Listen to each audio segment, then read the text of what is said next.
प्रामाणिक लाकूड तोड्या. एका गावाजवळ एक गरीब पण प्रामाणिक लाकूड तोड्या राहत होता. तो रोज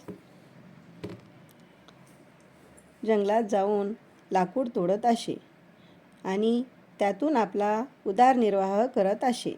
एके दिवशी नदीकाठी लाकूड तोडताना त्याची कुऱ्हाड पाण्यात पडली.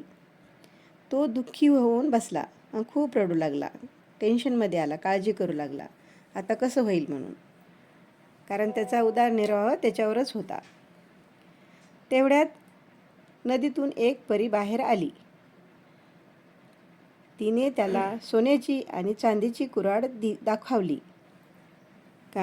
तिने त्याला सोन्याची आणि चांदीची कुऱ्हाड दाखवली, पण लाकूड तोड्याने प्रामाणिकपणाने सांगितले की त्याच्या नाहीत.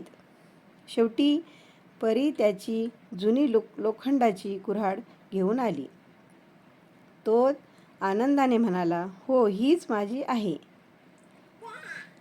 त्याच्या प्रामाणिकपणामुळे परी खुश झाली आणि त्याला तिन्ही कुऱ्हाडी बक्षीस म्हणून दिल्या.